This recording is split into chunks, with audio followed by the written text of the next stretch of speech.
नमस्कार दोस्तों, अनमोल शब्द यूट्यूब चैनल में आपका स्वागत है। माया जी को एक बेटा और एक बेटी है। पति को गुजरे 5 साल हो गए थे। माया जी अपने बेटे मोहित, बहू राधिका के साथ रहती हैं और बेटी प्रिया की भी शादी हो चुकी है।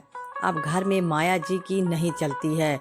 घर में ज़्यादातर बहू राधिका का ही राज था।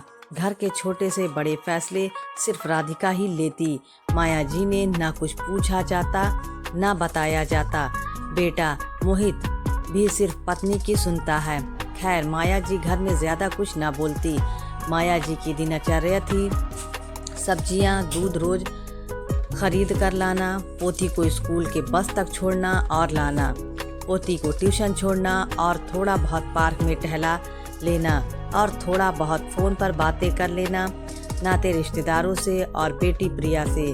रोज़ की तरह आज भी माया जी पार्क में बैठी थी कि बेटी प्रिया का फ़ोन आया। दोनों माँ बेटी एक दूसरे का हाल चाल लेने के बाद ज़रूरी बातें करने लगी। बातें कर लेने के बाद माया जी घर पर गई। थोड़ी चिंतित होकर सोचने लगी कि मेरी प्रिया को 2 से 3 दिन मायके में रहने से बहू का व्यवहार रूखा सूखा हो जाता है। जब वो 10 दिनों के लिए दामाद जी के साथ आएगी तब क्या होगा। दरअसल प्रिया के पति को कुछ काम के सिलसिले में यहाँ मुंबई आना था। जब प्रिया को यह बात पता चली तो वो पति के साथ ही मायके आने की योजना बनाई, नहीं तो उनको होटल में रुकना पड़ता। यही बात प्रिया ने आज अपनी मम्मी से कही थी फ़ोन पर। घर पहुंचकर माया जी ने बहू राधिका से कहा, बहू प्रिया का फ़ोन आया था, वह आना चाह रही है कुछ दिनों के लिए। यहाँ दामाद जी भी संग आ रहे हैं। राधिका मुँह बिचकाए बोली, क्यों मम्मी जी, आखिर प्रिया दीदी को यहाँ आने की क्या ज़रूरत पड़ गई। अरे बहू, उसका मन करता है थोड़ा समय अपनी माँ के साथ और अपने मायके में बिता ले। आखिर साल में एक बार ही तो आ पाती है मेरी प्रिया, तो वो हमेशा मुझे बुलाना चाहती है, पर भरा पूरा परिवार है उसका, सास ससुर दादाजी देवर। मैं संकोच के मारे नहीं जा पाती। तो मम्मी जी मैं क्या करूँ, अब सारी जिम्मेदारी मेरी ऊपर धकेल दी जाएगी।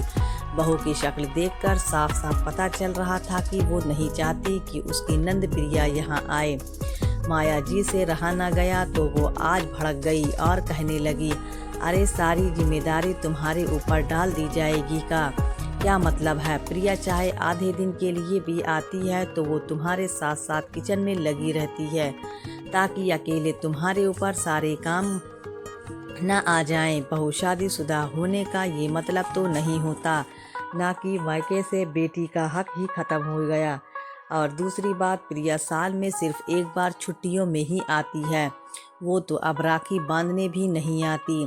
वो तो दामाद जी को ऑफिस के सिलसिले यहाँ इस शहर में आना पड़ा तो वो भी साथ में आ रही है।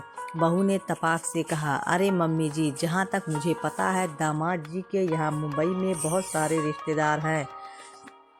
रिश्तेदारों को छोड़कर यहाँ मलाड में ही उनके बड़े भाई और भाभी रहते हैं और उनकी बहन भी तो यहीं कहीं पास में रहती है। क्या वो अपने भाई बहन के पास नहीं जा सकते। मम्मी जी, आपसे कुछ छुपा हुआ है क्या। हमारा फ्लैट किराए पर दिए हुए हैं और अपनी दीदी को हमसे बिना पूछे ही आने के लिए कह दिया, और इस घर में सब कैसे एडजस्ट हो पाएगा। यह सुनकर माया जी बोली, बहू वह एक बेडरूम का घर है, वहाँ जेठ जेठानी और उनके बच्चे भी बड़े बड़े हैं, वहाँ मुश्किल हो रहना। ऊपर से उसकी जेठानी का तीखा स्वभाव, और रही बात प्रिया के नंद के ससुराल जाकर रहना, तब इससे अच्छा तो वो लोग होटल में ही रह लें, क्योंकि दामाद जी और प्रिया कभी भी वहाँ नहीं जाएंगे। और हमारे घर में 3 कमरे तो हैं ही, इच्छा मेरे कमरे में सो जाएगी और लड्डू तो वैसे भी तुम दोनों के साथ ही सोता है। अपनों के लिए क्या कुछ दिन एडजस्ट नहीं कर सकते। बेचारी मेरी प्रिया कितने दिनों बाद आ रही है। तब बहू राधिका ने कहा, देखती हूँ मम्मी जी, पर अभी आप कन्फर्म मत कर देना। सास की इन बातों को सुनते हो राधिका बोली, आप छोड़िए मम्मी जी, मैं शाम को खुद प्रिया दीदी से बात कर लूँगी, कुछ ना कुछ तो उपाय निकल ही आएगा। माया जी को बहुत ही बातें ठीक ना लगी, लेकिन वे मन मार कर चुप रह गई। आखिर करती भी क्या, बेटा मोहित भी बहू की ही सुनता है। माया जी सोच में पड़ गई कि आखिर इसमें सोचने और विचारने कि क्या बात है, मेरी बेटी का अब इतना भी हक नहीं है कि थोड़े दिन अपने मायके में रह ले। घर की इकलौती बेटी क्या मायके आकर 10 दिन रह जाएगी तो क्या अनर्थ हो जाएगा। प्रिया ने तो हमेशा राधिका को छोटी बहन की तरह माना है, यहाँ तक कि जब राधिका को बच्चा हुआ था तो प्रिया ने ही पूरे 1 महीने उसकी सेवा की थी।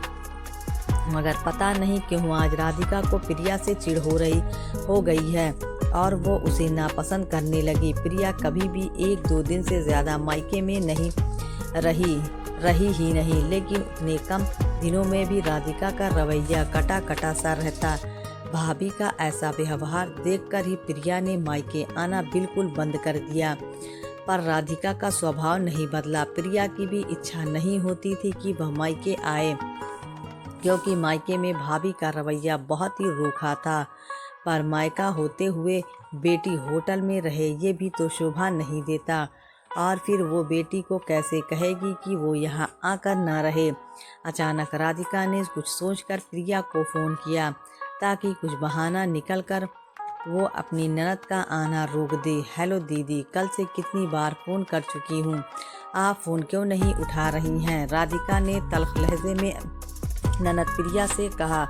क्या बताऊं भाभी, कल से हमारे घर में इतना हंगामा मचा हुआ है कि उसी में उलझी पड़ी हूँ। इन्होंने और जेठ जी ने बगल वाली अपनी ज़मीन बिल्डर को दे दी। अभी 10 दिन पहले उस बिल्डर ने नीचे एक बड़ा सा शॉपिंग कॉम्प्लेक्स और ऊपर फ्लैट की बात की है।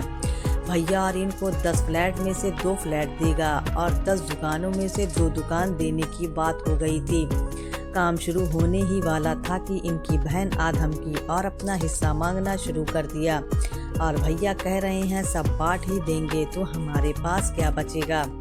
हमारी शादी और दहेज में तो खर्च किया ही था, अब इसमें से कुछ नहीं मिलेगा। पर बहन ने कोर्ट जाने की धमकी दी और पुलिस दरोगा बुलाकर काम भी रुकवा दिया और बोली पिताजी का घर रहता तो मैं हक ना मांगती। पर जब उस पर भाई इतना लंबा चौड़ा बिजनेस कर रहा है तो मुझे भी अपना हिस्सा चाहिए। दोनों पक्षों को समझाने में सबके साथ मैं भी व्यस्त थी। भाभी आप तो मेरी आदत जानती ही हो, इस चक्कर में फ़ोन नहीं देख पाए। इस तरह से ननद और भाभी में लंबी बात चली। बोलो भाभी, आप क्या कह रही थी। राधिका ने अपनी ननद की यह बातें सुनकर हड़बड़ाहट में बोली। मैं क्या कह रही थी। हाँ मैं कह रही थी, नहीं अब पूछ रही थी आपके आने के बारे में। अब जीजा जी कैसे हैं, अब कब आने का मांगती। पर जब उस पर भैया इतना लंबा चौड़ा बिजनेस कर रहा है तो मुझे भी अपना हिस्सा चाहिए। दोनों पक्षों को समझाने में सबके साथ मैं भी व्यस्त थी। भाभी आप तो मेरी आदत जानती ही हो, इस चक्कर में फ़ोन नहीं देख पाई। इस तरह से ननद और भाभी में लंबी बातें चली। बोलो भाभी, क्या आप कह रही थी और कब आने का प्रोग्राम है आपका। प्रिया ने तुरंत बोला, अगले हफ्ते आने वाले हैं।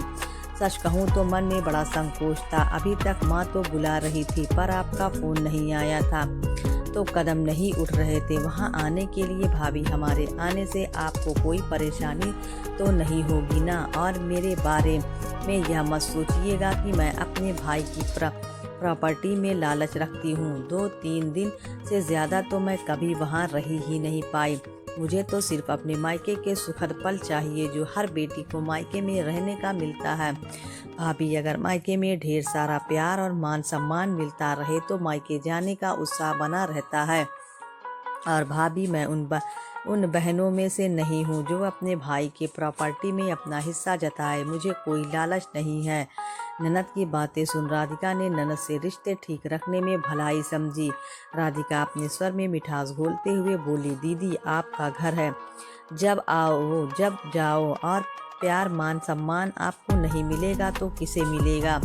भला कोई और बेटी थोड़ी ही है घर की। राधिका फ़ोन रखने के बाद सोचने लगी कि मैंने तो सोचा था कि अपनी ननद प्रिया से कहूँगी, दीदी मैं तो कुछ दिनों के लिए मायके जाने का सोच रही हूँ, आपको आना हो तो आ जाओ। ननद कुछ इशारा समझ जाएगी और नहीं आएगी। लेकिन फ़ोन पर प्रिया की बात सुनकर तो राधिका डर ही गई। उसने सोचा ननद से अच्छे संबंध बनाकर रखेगी तो सब अच्छा, वरना उसकी ननद को अपना हक मांगते देर लगेगी। वैसे भी प्रिया दीदी मुश्किल से साल भर में 1-2 बार आती हैं, तो अगर वह 10 दिनों के लिए आ गई तो उसमें उसका क्या बिगड़ जाएगा। लेकिन अगर प्रिया दीदी भी अपनी ननद की तरह बंटवारे की बात कर दी तब तो बहुत ही नुकसान हो जाएगा। राधिका ने ठान लिया कि वह अपनी ननद से बना के रखेगी, नहीं तो प्रॉपर्टी का बंटवारा न करना पड़े। अब भाभी का व्यवहार ननद के प्रति थोड़ा बदल गया था। समय समय पर प्रिया दीदी से बात कर लिया करती थी। धीरे धीरे राधिका का रवैया प्रिया के प्रति अच्छा हो गया था। अब प्रिया अपने मायके आने में बिल्कुल संकोच ना करती थी, क्योंकि मायका ही तो वह जगह है जहां वह अपने बच्चे की यादें तरोताज़ा कर सकती है और माँ के साथ थोड़े दिन खुशी खुशी बिता पाती है। तो दोस्तों, यह थी आज की कहानी। अगर आपको वीडियो पसंद आए तो वीडियो को लाइक कर दें और हमारे चैनल को सब्सक्राइब कर लें। मिलते हैं अगली वीडियो में, तब तक के लिए धन्यवाद।